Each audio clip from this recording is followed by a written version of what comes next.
Hello everybody, Tiffany at Dragonflyer Studios today. I am doing another episode. I believe this is episode 6, I think, if I can keep track right, of junk journaling in small steps, where I am trying to break down some of the vocabulary and words that you're going to hear as a newcomer, and so hopefully you can spend more time crafting and less time Googling and or looking stuff up trying to figure out what it is everybody's talking about. So I thought, since we've been working on my Catching Fire project together and we've gotten him to this point, I thought I would stop and kind of go through some of the tools of the trade as far as junk journaling goes. Now, what I'm about to show you is definitely not everything that you could have. Anything that you can imagine in a junk journal, I say go with it, figure it out. So I'm just going to show you some of the tools that can get you from a regular book or notebook or what have you to a junk journal, if that's what you so desire. There is a thing called an altered notebook. I very well could have done an altered book with this. I could have left the original signature block inside. And then all you do is you just start decorating those pages as they are, and then usually what happens, because their signature blocks are so dense and so compact, you'll start ripping pages out to make room for your different pieces of embellishments and ephemera. This is what's called an altered notebook. So it's just your run-of-the-mill notebook. I think this one has, it was a 3-subject notebook at one point in time. I took it, I covered the outside with some fabric that I had, and then I gave the inside a little cover, and then I left these pages because I thought they were really cool. And then I've just started, this is just a journal that is for me. I don't plan on selling this at any point in time. So I'm just, as you can see, I'm just getting it started. It is a larger journal, it's full size notebook. But yeah, then as I go, I left the little pocket dividers in there because I plan on decorating those and doing something fun with it. But that is what's called an altered notebook. An altered book is just where, it is what it seems. You just take a book and you alter it to fit your junk journaling needs. Now, a few things that you might want to invest in or pick up along the way. I tell everybody who's just starting out, don't run out and feel like you have to get all the bits and bobs. Usually your trash can and recycling bin are going to be where you find most of your materials. For instance, this book, what you want to hang on to, if you do remove the signature block, you want to hang on to the signature block of the book. This is all your best friends. Every piece of ephemera that I'm going to put in here, I could create from just this paper alone. You don't have to go out and buy expensive scrapbooking papers or anything. A signature block and a good set of markers, you go to town and create until the cows come home. But hang on to this. It will be useful, and I plan on showing you how to do some of that in future steps of the Catching Fire project. The next thing that I suggest that you buy or invest in are some very decent, sharp scissors. I have 3 different sizes, so this is obviously for cutting bigger objects. These are medium sized, and then this is for fussy cutting. Fussy cutting, that's a word I'll break down for you. If you like to cut images out of magazines and it's got a lot of intricate patterns, here, hold on, I'll show you something I have fussy cut. You see this flower? This was part of a piece of artwork, a much bigger thing, so I just took it and I just cut out around the edge of it because I wanted just that flower on this card, if you can see that. So yeah, anything that you have to intricately cut out, that's where fussy cutting comes from, because you gotta be a little fussy about it. A little tip is, let's say you're fussy cutting something, an image off of this. Hold your fussy scissors, your little tiny scissors still, and move your paper around this way. It will give you a much more, how do I say this, much more detailed cut as you follow the line, rather than trying to move your points all around. And then, just turn your paper as you see fit, and you can cut until your heart is content. Some people love fussy cutting.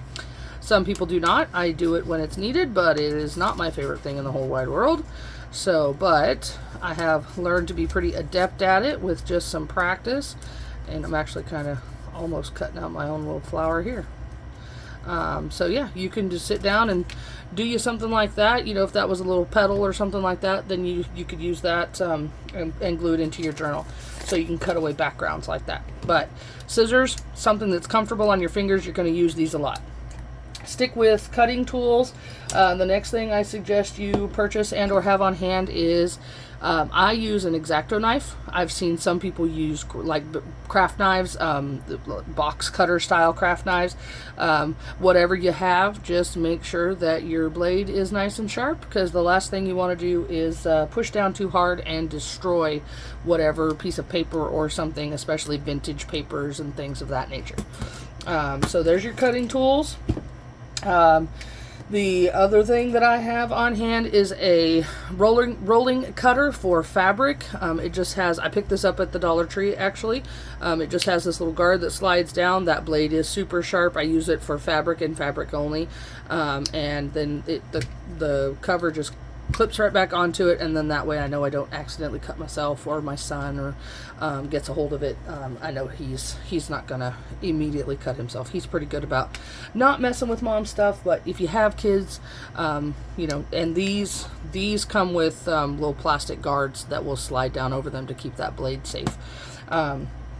So yeah, fabric cutter, if you're going to use fabric for any of your junk journals, a fabric cutter and or a pair of scissors dedicated solely to fabric.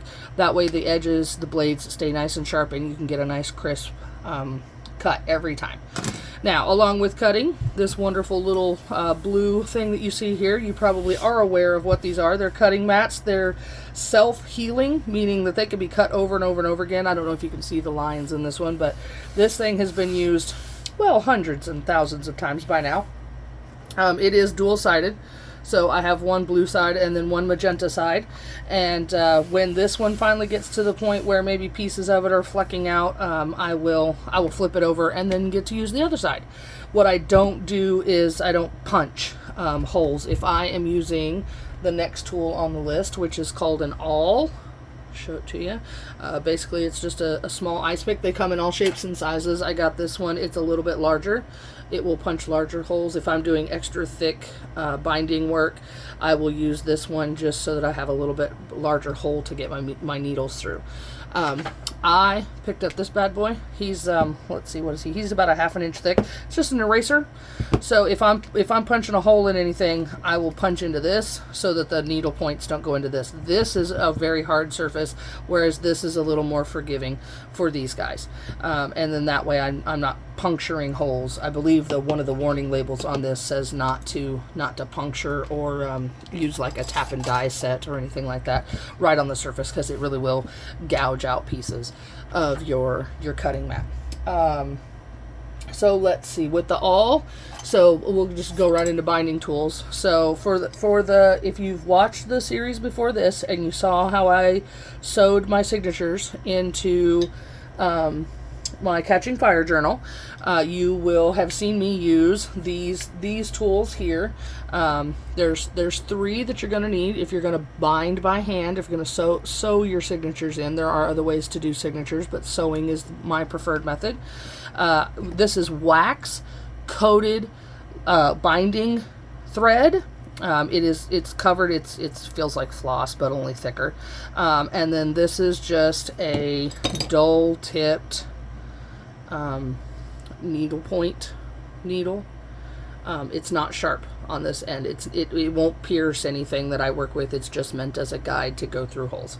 So these 3 items are the items that I use to bind my signatures into my book, and they're relatively cheap. You can get them as a kit. As a matter of fact, I think these 2 things, and I have another needle, came in a kit as well. So those are necessary to have on hand if you're going to sew your signatures in. Now, I've seen people glue them in. I've seen people use washi tape to tape them in. So yeah, that's that. And as well as while we're talking about binding, let me pull out these guys. You may or may not have heard of these. These are called bone folders. At one point in time, they were made of bone, animal bone and whatnot. I'm sure somebody out there probably had one made of ivory at some point in time. But now these are just made of good old resin. They're plastic. They're super hard. They are, I won't say indestructible, but they are very hard to destroy. And so basically what it's for is, say you're building your signature pages, or you're creasing an envelope or whatnot. Yes, I could do that. And yes, I have a crease. However, if I came back and I run over it with the edge of a bone folder, you're going to see a big transformation in the thickness and the feel of that crease. And when you unfold it, there is no mistake that that's where that crease was at, so that you can decorate or unfold it, maybe put another layer on the inside or something, and then crease it. However, if you don't have a bone folder, the next best thing, and quite honestly much cheaper, is everybody's favorite, a little craft stick. You can run that over a crease just as if you can a bone folder, and it will provide the same effect as what this does. The only problem is these will eventually break because it's just a thin piece of wood. So if you've got some cheaper ones, this is a pretty thick one. It's actually a stick used for rub-ons. If you got a pretty thick one, or if you want to take two of them and glue them together, you can yeah, sure, one of those. You can make a stand-in. There we go. That's the word I'll use. You can make a stand-in for a bone folder, and this one is just curved nicely to work with your hand. So those are some tools that you may or may not want to invest in. All right, next thing we've got is an eyelet setter. I now have two of these. This was my original first one, and I have since upgraded to this bad boy. So what this does, let me grab, oh, there's my handy dandy little card. This is just going to be my go-to thing. So the little hole that you see, that's called an eyelet. This mechanism right here punches the hole into the paper, and then this little thing right here takes these things and mushes them into place and protects that hole. It reinforces it, if you're going to tie ribbon through something and turn something into a tag, or like this little guy has a little dangle that's on him. They just add a little bit of embellishment. Now this big guy here, he can punch holes all the way. I can take, like, if I was to put an eyelet into this, I could stick it all the way back to here, and I could punch holes all the way down it. Whereas this guy, let me take his guard off. Whereas this guy can only punch a hole that deep. Right there, I'll just punch holes in these. It doesn't matter. But as you can see, it punched a hole through all of that. So it's pretty decent as thickness wise, but that's as far into the page as this guy will go. Whereas if I needed to punch holes all the way across this, I could just set this up and go clip, clip, clip, clip, clip all the way through it. And then he's adjustable on the top, so he will punch a 3/16 inch hole. He will, too far. He will punch a 1/8 inch hole. And then this thing down here at the very end, if you haven't seen one, this sets the tiny eyelets. You pull this out, flip it over, push it back up. That peg sets the larger 3/16 hole. So this is a Crocodile Big Bite 2. This one I don't think has a name, just an eyelet setter. It does 5/8. So I have 1/8, 3/16, and 5/8 grommets that I can set. Or eyelets, sorry, not grommets. So yeah, there's that. You don't have to have this, but if you've seen it or want to know how people are getting those little metal rings into holes, that's the tool that you're gonna want to have or gonna want to need. The next thing I suggest everybody has is just a regular old-fashioned metal ruler. This one I've had since high school. It used to have a cork backing, but over the years that cork backing has gotten peeled off. So the cork backing will hold it in place. I like that it doesn't have a cork backing because then my blade can't get underneath of it as I'm cutting and lead my straight line askew. Of course I get the hiccups.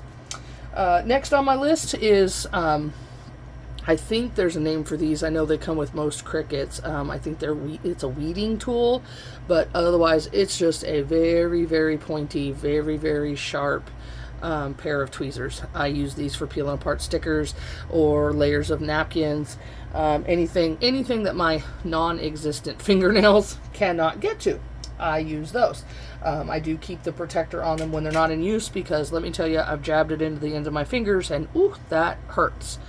Okay, just a few minutes more. I try to keep these videos short and sweet and to the point so you can get on with your crafting world. Next, I'm going to talk adhesives. This is something that I have invested in since the beginning. I originally started out with everybody's favorite, Elmer's glue stick. What I found out is once this dries for any length of time, papers and things start to come apart. So if you are making something that you want to last for a long time, stay away from the Elmer's glue sticks. Now, Elmer's white glue, that stuff will hold, and it holds well. So just keep in mind that if you use white wet glue, papers will buckle because it alters the moisture content of your page, especially if you were working with genuinely vintage pages. It could irreparably damage those, and inks and things, you know, from the teens and 20s, 100 years ago or so, it just wasn't designed to work with those. So keep that in mind. I'd hate to see somebody ruin a project because of that. So otherwise, I use Scotch Create glue stick, multi-purpose, photo safe, and it is permanent, and they do mean permanent. It will grab and hold in just a few seconds, so you know, once you put something down, make sure it's kind of where you want it, because it doesn't really give you the option of peeling it off and re-sticking it after just a few seconds. The second glue that I use, it is silicone based. This is in a piping bottle so that I have a nice small tip. However, this is what it normally comes in. I use Fabrifix. It's a permanent fabric adhesive. It does paper to paper, paper to fabric, and fabric to fabric. So if you're doing cloth covers for your journals, this is great. What I have found is a substitute for this. This is expensive stuff. So what I have found as a substitute is this stuff right here, clear gel tacky glue. I picked this up at, I believe, the Dollar Tree and or Michael's. I can't remember which. But this is just as good as this. The only difference is this is silicone based, and I don't believe this is. I haven't really read up on it. Yeah, water cleanup. So this is not silicone based because you can clean up with the water. You put water on this, it's just going to ball up on your hands. So it does require, if it's wet, if you let it dry on your skin, it'll peel right off, like like the old rubber cement used to do. But this stuff will really work if you're putting fabric on any kind of paper, because it binds through the material. But otherwise, this stuff works just as great. It's clear, it dries clear. It does have a little bit of a sheen when it does dry, but otherwise that's a great substitute for it. The other thing that I use, mostly because of the bottle that it comes in, is this art glitter. It is a white wet glue. However, it is permanent, whereas the washable Elmer's glue, the white glue, I've never seen anything say permanent. This is great for getting a really, let's see if I can get that, nope, stuck. And this is what happens. So they send you this steel pin because this thing gets clogged pretty easily, but it's easy to unclog. But it's got the tiniest little tip on it. When I'm building envelopes and pockets and I need just a super fine line of glue that I know is going to hold, I will come in with this and put it all along the edge, and then I know that that pocket is going to be sealed up without an excessive amount of glue along the edges. So those are the three adhesives that I really use the most of. Every once in a while I'll use you know, some of this stuff, whatever it's called, crafter's tape. Yeah, it's permanent as well. You know, if I'm just haphazardly gluing clusters or something together that I'm going to cut up anyway, that's what I will use. But for right now, I may go ahead and do some more tools of the trade, kind of little bits and bobs that I find fun to add to my journals. But otherwise, those are the tools of the trade that'll get you started and really get you crafting and creating in the right direction, as far as things that you've seen on Pinterest or other YouTubers or whatnot. So yeah, if you're new to the channel, welcome, welcome. Hit that subscribe button, give me a like, give me a share, leave a comment. I love reading your guys' comments, and I will answer each and every one of them. And yeah, if you got any tips or tricks or want to point me in the direction of a tool that maybe you love to use, I will definitely take that under advisement and maybe try it out. But otherwise, thanks for watching. And this is Tiffany from Dragonflyer Studio. Until next time, bye.